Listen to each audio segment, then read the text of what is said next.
Viewers, मैं समीउल्लाह खान हूँ और मैं आपको अपने चैनल समी इंजीनियर में खुश आमदीद कहता हूँ। व्यूवर्स, आज की वीडियो में हम कुन छुरियों को तेज़ करने का तरीका सीखेंगे। अक्सर घरों में ये छुरियाँ ख़राब हो जाती हैं, उन पे ये इस तरह के निशान वगैरह भी पड़ जाते हैं।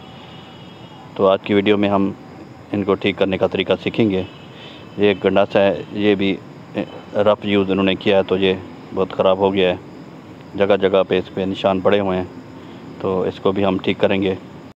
व्यूअर्स, अक्सर आप लोग पत्थर वगैरह पे छुरियाँ तेज़ करते होंगे, तो उससे ये होता है कि छुरी की एक धार नहीं बनती, कहीं धार बन जाती है, कहीं नहीं बनती, तो इस वजह से कटिंग में मसला आता है। आज मैं जो तरीका आपको बताऊंगा तो इंशाल्लाह वो बहुत अच्छा होगा। तो इसके लिए हमें सैंड पेपर की ज़रूरत पड़ेगी। 2 पीस सैंड पेपर हमने लेने हैं, एक मोटे वाला और एक बारीक वाला। ये 2 सैंड पेपर हैं, दाएं तरफ बारीक वाला है और बाएं तरफ मोटे वाला सैंड पेपर मेरे हाथ में है। तो इस तरह ये 2 पीस ले लेने हैं। ये किसी भी हार्डवेयर की शॉप से आपको 20-20 रुपए के मिल जाएंगे, यानी टोटल ये 2 40 रुपए के मिलेंगे। और ये एक लकड़ी का एक पीस ले लेना है आपने। तो इसको लगाने के लिए हमें पेच ज़रूरत पड़ेंगे। वैसे तो आप कील भी लगा सकते हैं, लेकिन पेच ज़रा मौजूद रहेंगे। जो आधी इंची का ये पेच है और इसके साथ हम ये इस तरह की वाशल यूज़ करेंगे। आप चाहें तो कील भी लगा सकते हैं, लेकिन जो पेच जो है ना, इसको हम बाद में फिर रिप्लेस कर सकते हैं। एक बार जब हमारा ख़राब हो जाएगा तो हम इसको रिप्लेस कर सकेंगे। तो लकड़ी के पीस पर कुछ इस तरह इसको लगाना है। बिल्कुल ऊपर कॉर्नर पे एक साइड पे हम मोटे वाला सैंड पेपर लगा लेंगे और ये पेचकस की मदद से हम इसको कस देंगे। वाशल भी इसके अंदर लगा लेनी है ताकि जो इसकी ग्रिप जो है ना बिल्कुल मज़बूत हो जाए।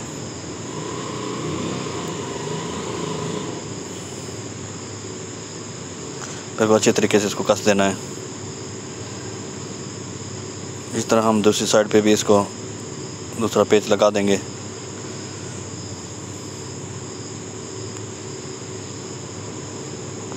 नीचे भी हम यही प्रोसेस करेंगे। और एक बात का ख्याल करना है जी, बिल्कुल लकड़ी के साथ इसको प्रेस होना चाहिए, तब भी हमारी ये जो है ना छुरी सही तरीके से तेज़ होगी।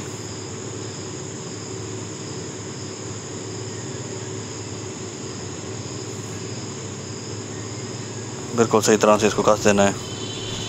एक सिरे पे मोटे वाला सैंड पेपर लगा दिया, अभी दूसरे सिरे पे हम बारीक वाला सैंड पेपर लगाएंगे। तो ये ज़बरदस्त तरीके से लग चुका है। अभी हम ये नीचे की तरफ कॉर्नर पे बारीक वाला सैंड पेपर लगाएंगे, बिल्कुल इसी तरह जिस तरह ऊपर लगाया है। तो ये मैं अभी लगा लूँ, फिर मैं आपको दिखाता हूँ कि ये किस तरह लग गया है। ये अभी मैंने इसको लकड़ी के पीस पे लगा लिया है। ये दोनों सैंड पेपर बिल्कुल अच्छी तरीके से लग चुके हैं। अभी ये हमारा जो टूल है ये रेडी हो गया है। ऊपर वाला पहले अप्लाई करेंगे, फिर नीचे वाले से अप्लाई करेंगे।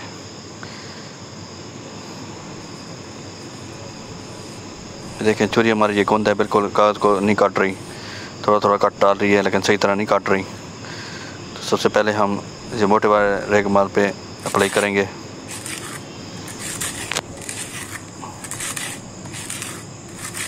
एक ऊपर से नीचे की तरफ ले जाना है और नीचे से ऊपर की तरफ, इस तरह दोनों साइडों पे तेज़ करते रहना है।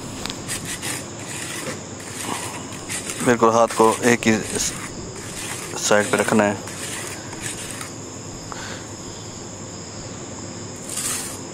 फिर हम ये नीचे वाले से अप्लाई करेंगे।